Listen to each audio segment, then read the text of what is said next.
السلام علیکم د حیات خان ورلد درنو کتونکو کرن خان یم او دا وخت په لاهور کې یم. په لاهور کې مونږ دا 2 شپې د زهیب میلمانه او شازیب او زهیب او وصیف او د ټولو ملګرو زموږ ډېر خدمت وکړو کور ودان. نو مونږ خو په دې تمه راغلي وو. زما د ډېر وخت نه دا ارمان دی چې زه لاهور وګورم، خو چې کله هم راغلی یم همداسې په یو شړه کې پروت یم او شپه نیمه م کړې ده. نو لاهور ما نه دی کتلی، خدای شته که ما کتلی. اوس ځو که چېرته دغه لاهور لږ ډېر مونږ ولیدو نو هغه هم تاسو ته وښیو او زمونږ دغه سفر پرون مونږ وګرځېدو، یو ځای ته لاړو، هغه به هم تاسو لیدلی. خدای دې وکړي چې د حیات خان ورلد دغه ولاګونه ستاسو خوښ شي او که د چا دغه چینل ته رسایي نه شوي نو هغه دې راشي حیات خان ورلد چینل دې سبسکرایب کړي او دغه خوږې خوږې لمحې چې مونږ قیدو کله د ولاګونو په شکل کې او کله د سندرو د میکینګ په شکل کې، کله پکې حیات څه نور څه انفارمیشن او څه معلومات تاسو ته راوړي. نو زموږ سره اوسئ، باوري یم چې خوند به درته درکړي.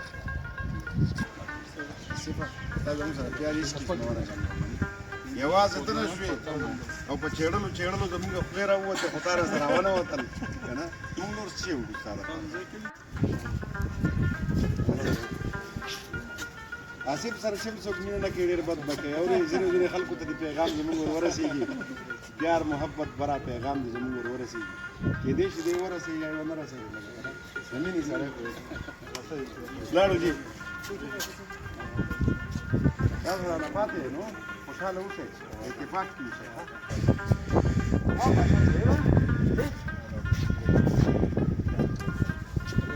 ډرایور جوړوئ حیات سره مخې سره ګاډی نیم ګاډی دا ګاډی دا حیات جوړولی نه دی چې ته ودرې مو دې مخکې کښېني لکه نه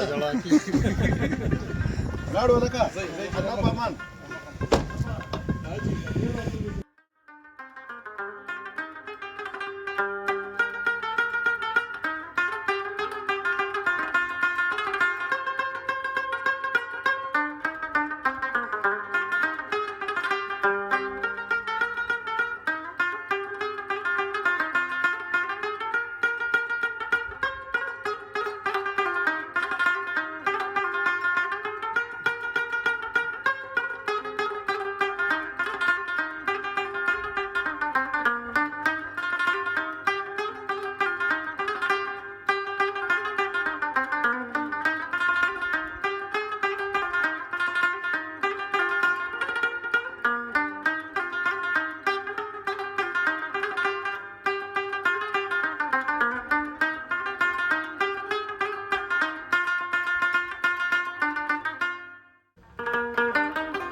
نو ملګرو د لاهور ښار به تاسو ټول چېرته مونږ لیدی شو، هغه 3-4 ورځې غواړي، خو خاص ځایونه درته ښیم. نو تاسو امید دی چې خوښي به مې درو.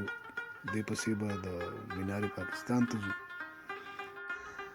د راتلونکي ولاګه پورې د خدای په امان او راسره اوسئ.